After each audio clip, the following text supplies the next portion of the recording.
प्रदेश की बीजेपी सरकार और केंद्र की मोदी सरकार पर जमकर हमला बोला है।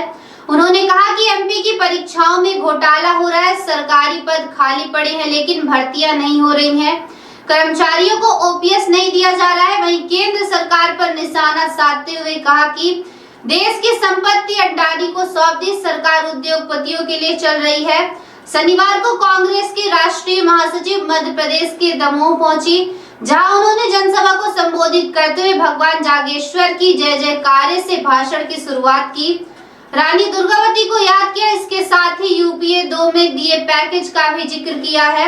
इस दौरान उन्होंने कहा कि आपके बीच सब पार्टी आती है, कहते हैं ये भ्रष्टाचारी वो भ्रष्टाचारी, इन्हीं में से आपको नेता चुनना होता है। जनता के बीच आती है, वो ये कहती है यहाँ के लोग पलायन करते हैं, आपके भविष्य को मजबूत करते हैं। बीजेपी पर निशाना साधते हुए कहा कि देश की संपत्ति अडानी को सौंपती, देश की सरकार उद्योगपतियों के लिए चल रही है। हम ओबीसी एससी एसटी के आरक्षण की बात करते हैं, जातिगत जनगणना की बात करते हैं ताकि हर जाति को न्याय मिल सके।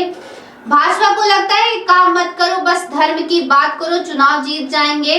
मैं छत्तीसगढ़ गई थी, वहां के मुख्यमंत्री से पूछा क्या चल रहा है, उन्होंने जवाब दिया चुनाव जीत रहा हूं। उन्होंने कहा कि काम किया इसलिए जीत रहा हूं, जनता का पैसा जनता को वापस दिया है।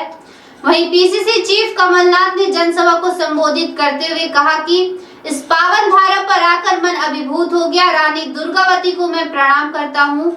उपचुनाव में आपने पार्टी को जिताया, आपका आभार है। 8000 करोड़ यूपीए 2 ने बुंदेलखंड को दिया, लेकिन पूरा पैसा भ्रष्टाचार की भेंट चढ़ गया। प्रदेश की बीजेपी सरकार ने चौपट कर दिया है।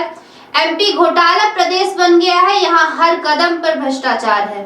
प्रदेश का युवा भटक रहा है, किसान परेशान है। कांग्रेस प्रदेश अध्यक्ष ने कहा कि 17 नवंबर को एमपी के भविष्य का चुनाव है। शिवराज सिंह चौहान घोषणा की मशीन बन गए हैं, उनकी घोषणा डबल तेजी से चल रही है।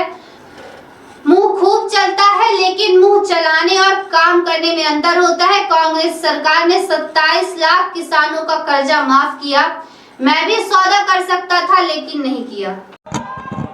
आप अपने भविष्य के लिए नहीं लड़ेंगे तो कोई नहीं लड़ पाएगा आपके लिए। आज हम चीखते हैं, चिल्लाते हैं, जहां जहां जाते हैं हर मंच पर हम कहते हैं कि जागरूक बनो, जागरूक बनो।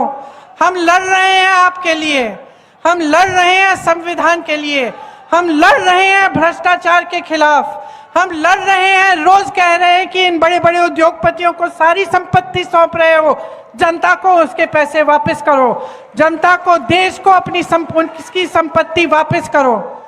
लेकिन जब तक आप नहीं जागेंगे, जब तक आप लड़ना नहीं सीखेंगे, जब तक आप सवाल नहीं उठाना सीखेंगे, तब तक कुछ नहीं बदल पाएगा बहनों और भाइयों।